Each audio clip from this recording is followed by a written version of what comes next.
Hi, I'm Libby Cornish. My company, Decadent Alternatives, designs absolutely delicious gluten-free products. I got into gluten-free baking when a friend's child was diagnosed with anaphylactic allergies in 2000, and these allergies were to wheat, dairy, eggs, nuts and soy. At that time, there wasn't a great deal on the market, so I went about baking and trying to work out how to actually make something that was really scrumptious and that everyone else could eat, as well as this little girl. Anyway, so 20 years on, roll on 20 years, I have a very versatile flour that's on the market. It's called Bake Magic gluten-free flour, and I usually give face-to-face baking classes with that, focusing in on sourdough, breads and pastry for people who use my flour. Now, current time, we can't do that. So I am designing a couple of online classes that people who use my flour can actually use and look at. In the meantime, I want to share a couple of pointers for people who are using gluten-free flours. And these are four, I think, of the main things that I think of.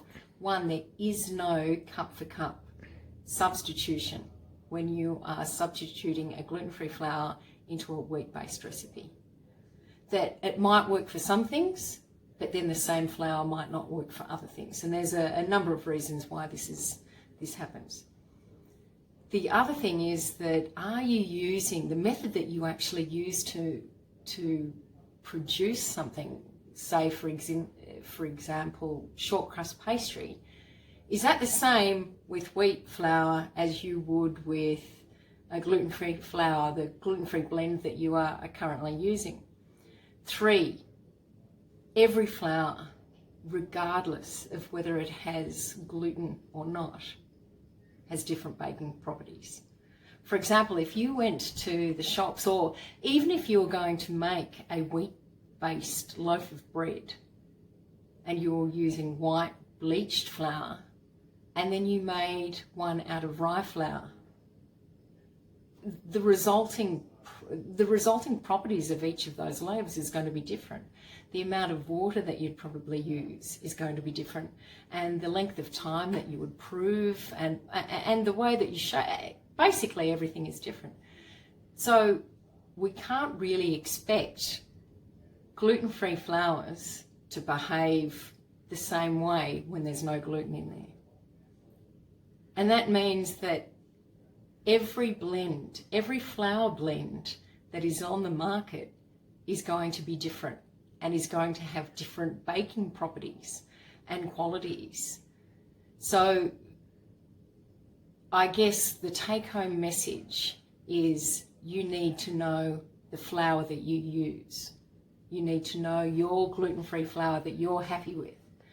So I have got a couple of different gluten-free flours. Down here we have purple maize, yellow maize. This is chia flour. I have pumpkin seed flour, sweet potato, tapioca starch, cassava flour, coconut flour.